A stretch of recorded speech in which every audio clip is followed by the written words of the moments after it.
Alhamdulillah, alhamdulillahilladzi arsala rasulahu bil huda wa dinil haqq liyudhhirahu 'ala dini kulli wa kafa billahi shahida.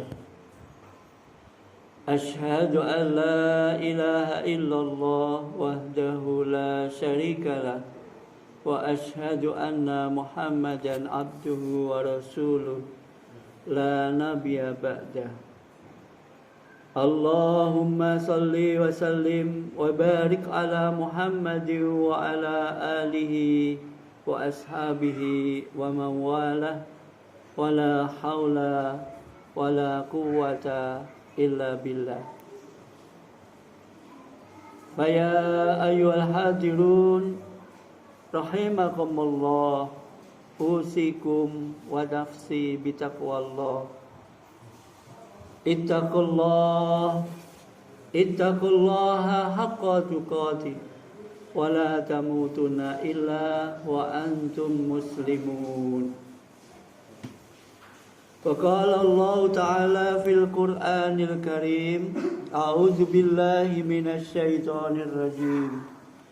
Bismillahirrahmanirrahim. Fabima rahmatin minallahi linta lahum walau kunta faddan ghalidhan qalbi lam faddu min khawlik wa'fu anhum wastaghfir lahum wasawirhum fil amr fa idza azamta fatawakkal 'ala Allah innallaha yuhibbul mutawakkilin. Shadaqallahul azim. Hadirin jamaah salat Jumat yang berbahagia rahimakumullah. Segala puji milik Allah yang telah mengkaruniakan kita berjuta karunia, sehingga hati, jiwa, dan raga kita terpanggil untuk memenuhi apa yang diperintahkan kepada kita pada siang hari ini. Sebagai ungkapan rasa syukur karena begitu banyak orang yang mendengar, mengetahui panggilan Allah untuk mendatangi jamaah sholat Jumat, tetapi mungkin karena sakit atau karena kesibukannya belum bisa untuk memenuhi panggilannya. Kita doakan yang sakit semoga dikaruniai kesembuhan, yang sibuk semoga dilapangkan. Adapun yang belum datang karena belum datangnya petunjuk dari Allah, kita doakan semoga Allah memberikan petunjuk kepada mereka. Kita bersyukur dengan cara meningkatkan kualitas ketakwaan kita kepada Allah. Kita berusaha di dalam kehidupan kita untuk senantiasa bisa menjalankan apa yang menjadi perintah Allah dan menjauhi apa yang menjadi larangannya.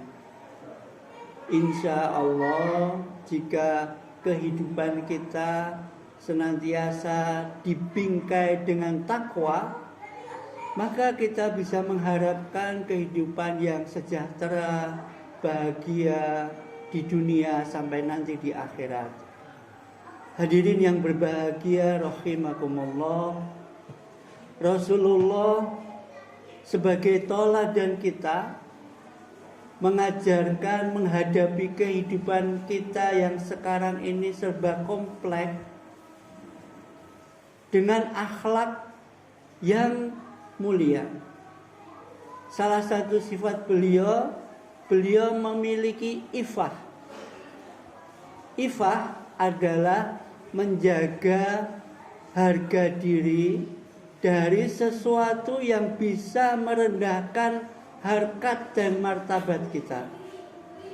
Tadi di awal khutbah saya bacakan surat Ali Imran ayat yang ke-159.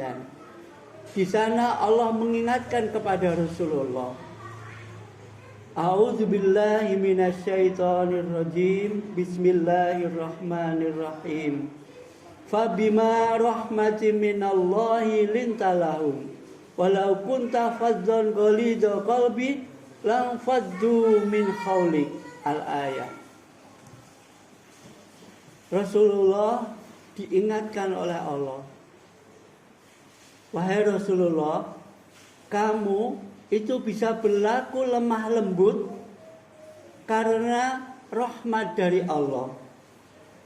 Seandainya kamu bersikap keras, berhati cadas, maka pasti kamu akan ditinggalkan oleh kaummu. Hadirin yang berbahagia rahimakumullah. Akhir-akhir ini ada kejadian viral. Ada seorang tokoh pendakwah yang sudah sangat terkenal, tetapi karena ucapannya maka merendahkan harkatnya. Bahkan sebagai seorang pejabat ia malu kemudian mengundurkan diri. Itu sudah jauh lebih bagus karena bersikap gentleman, merasa salah kemudian mengundurkan diri. Tapi yang kita tinjau hanya ucapan saja bisa merendahkan harkat martabat seseorang. Maka kita ini diwajibkan mencontoh Kanjeng Nabi untuk memiliki sifat ifah. Kalau seseorang itu tidak bisa menjaga harga dirinya, maka bisa jatuh dengan sangat cepat. Bahkan Rasulullah pun diingatkan oleh Allah. Rasulullah seorang utusan Allah, bahkan dia bisa mengendalikan dunia, dan sampai sekarang pun umatnya masih banyak. Seandainya Rasulullah itu memiliki hati yang keras, ucapan yang kasar, maka pasti akan ditinggalkan oleh kaumnya, akan ditinggalkan oleh kaumnya, apalagi kita yang bukan apa-apa. Maka sifat ifah ini haruslah kita miliki. Kita bisa menjaga harkat martabat kita dari 4 hal yang paling utama bisa menjatuhkan harga diri kita. Yang pertama, menjaga dari keinginan syahwat kita. Betapa Allah telah menggariskan kita disuruh menundukkan pandangan, baik laki-laki maupun perempuan, karena semua keinginan syahwat berasal dari pandangan. Dan betapa banyak orang yang memiliki kedudukan tinggi, harta yang banyak, jatuh karena keinginan syahwatnya, entah perselingkuhan, entah demenan kalau bahasa Jawa.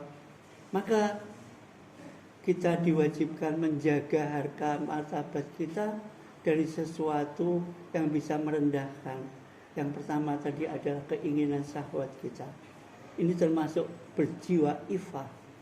Yang kedua, keinginan yang kadang-kadang sepele, tapi ini bisa menjatuhkan harkat martabat kita. Kalau ada seseorang ingin menjabat sesuatu, tetapi caranya tidak gentleman, dengan cara menggunting dalam lipatan, misalkan menjegal teman seiring, kelihatannya mungkin akan tercapai, tetapi itu bisa merendahkan harkat martabat dirinya. Atau keinginan tentang materi yang kadang itu sepele sekali. Kalau orang Jawa mengatakan dermis, nyelekutis. Ketika mungkin kita sering bergaul dalam satu perkumpulan, kemudian ada teman kita membawa rokok, kita tidak bawa rokok, kemudian kita maaf minta rokok kepada temannya, itu dalam bahasa Jawa namanya dermis. Atau mengkonsumsi sesuatu yang sebenarnya dianggap itu tidak layak untuk dikonsumsi. Kiai Haji A.R. Fahrudin ketua pimpinan Muhammadiyah, Allahu Yarham, dalam bukunya Enteng-Entengan pernah menulis, dalam suatu kajian beliau ditanya oleh jamaahnya, Pak AR, bagaimana hukumnya orang makan bajing, tupai, daging tupai? Kita tahu mungkin ada yang dianggap sebagai obat, ada yang sekedar ingin mencoba tantangan. Tetapi Pak AR tidak menjawab itu haram atau halal. Dia menjawab seperti ini, Nak, apakah di tempatmu masih ada daging ayam? Masih, Pak. Kalau begitu kamu sebaiknya makan daging ayam saja, jangan daging tupai. Itu namanya dermis. Hadirin salat Jumat yang berbahagia rahimakumullah. Sekarang kita lihat banyak sekali para pejabat bahkan dermis. Sudah punya kekayaan yang banyak sekali, masih korupsi. Kita masih ingat korupsi sampai 300 triliun. Tetapi dihukum hanya 6,5 tahun. Bagi seorang hakim, keputusan ini bisa saja dianggap dia tidak memiliki ifah. Karena keputusan ini merendahkan martabatnya. Siapa yang tidak tahu korupsi sebanyak itu hanya dihukum 6,5 tahun. Maka kebijaksanaan kita dalam mengambil keputusan pun bisa merendahkan harga diri. Maka marilah kita bersikap ifah. Yang ketiga, menjaga lisan kita. Sebagaimana tadi saya ungkapkan, ada seorang pendakwah yang sangat kondang, tapi karena ucapannya dia jatuh martabatnya. Maka Rasulullah pun pernah bersabda, salamatul insan fi khifdil lisan. Keselamatan seseorang itu tergantung lisannya. Maka lisan kita ini jangan sampai menjatuhkan harga diri kita. Ifah juga termasuk menjaga dari lisan supaya tidak jatuh harga diri kita. Termasuk kalau kita berjanji, maka kita senantiasa berusaha untuk menepati supaya harga diri kita tidak jatuh. Meskipun Pak Prabowo menjadi presiden, tapi kalau janji-janjinya selama kampanye tidak ditepati, bisa jadi menjatuhkan harga dirinya. Maka kadang-kadang kita menganggap janji itu sederhana. Tetapi janji itu tidak hanya ditagih di dunia, akan ditagih sampai di akhirat. Maka lisan ini hendaklah kita jaga. Orang kita memiliki pepatah, lisanmu harimaumu. Hadirin jamaah sholat Jum'ah yang berbahagia, rahimakumullah. Nah, hal yang terakhir yang bisa menjatuhkan ifah kita adalah komitmen kita kepada keimanan dan ketakwaan kita kepada Allah Subhanahu wa ta'ala. Ketika iman dan takwa kita lepas, maka jatuhlah seluruh martabat kita, tidak hanya di dunia, sampai nanti di akhirat. Maka Allah berpesan dengan sangat keras, wala tamutuna illa wa antum muslimun. Janganlah kamu sekali-kali mati kecuali dalam keadaan muslim. Hadirin yang berbahagia, jangankan kita bukan siapa-siapa. Allah mengingatkan dalam surah Ali Imran yang saya baca tadi, seandainya toh pun Rasulullah Shallallahu Alaihi Wasallam memiliki hati yang keras, sifat yang kasar, maka pasti akan ditinggalkan oleh kaumnya. Fabima rahmatim minallahi lintalahum. Karena rahmat Tuhanmu wahai Muhammad, engkau bersikap lemah lembut. Walau kunta fadzon khalido qalbi lang faddu min khawlik. Seandainya kamu memiliki hati yang keras, bersifat kasar, maka pasti kamu akan ditinggalkan oleh kaumnya. Maka mari kita contoh teladan kita yang bisa menjaga ifah, sesuatu yang bisa merendahkan harkat martabat kita, baik dari keinginan syahwat, keinginan sesuatu yang mungkin kita anggap meminta-minta, atau keinginan tentang kedudukan, jabatan, dan lain sebagainya. Yang terakhir, jangan sampai kita meninggalkan keimanan dan ketakwaan kita kepada Allah. Insya Allah kalau kita senantiasa memiliki jiwa ifah, kita akan terjaga kehormatan kita di sesama manusia maupun di sisi Allah Subhanahu wa ta'ala.